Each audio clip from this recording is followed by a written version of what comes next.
मी छत्रपती शिवाजी महाराजांच्या विचारावर काम करणारा हा कार्यकर्ता आहे। धमक्या मला अनेक अशा येतात असतात, असल्या ह्यांचे नेते ह्यांचे आकाच्या आका मी असे 100-200 खिशात ह्या घालून फिरतो, त्यामुळे मला धमक्या वगैरे काय नथिंग, किरकोळ गोष्ट आहे त्याच्यावर। की अमित शहा साहेबाला धनंजय मुंडे भेटले कारण का त्यांनी अजितदादांना 100% ब्लॅकमेलिंग केलंय आणि त्यांना मंत्रिमंडळात अजितदादा पण समाजाच्या रेट्यामुळे आणि या महाराष्ट्रात अशा हत्या घडवून आणल्यामुळे पक्षाची बदनामी धनंजय मुंडेमुळे झाली। आणि आदल्या दिवशी सुनील तटकरे आणि प्रफुल्ल पटेल भेटले आणि ह्यांनीच धनंजय मुंडेची भेट घडवून आणली आणि दादावर प्रेशर करण्याचा प्रयत्न करत आहेत।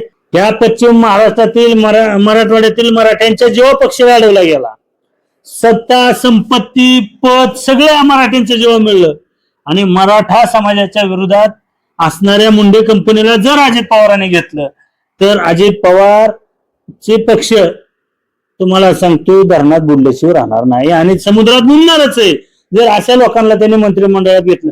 अनेक लोक त्याच्या पक्षात चांगले, त्याला घ्या ना, कुणाला पण घ्या, पण अशा खून करणाऱ्या, खून घडवून आणणाऱ्या, हत्या करणाऱ्या, जे स्वतःची बायको करुणा मुंडे समजू शकत नाही ते काय राज्याचं करणार आहे। त्यामुळे अजित पवारांना पण माहिती आहे घेतलं तर काय होईल आणि राहिला भाजपमध्ये जायचा तर त्यांचा पहिल्यापासून आता प्रयत्नच आहे, आता इकडे काय मिळत नाही म्हणून तिकडे जायचं।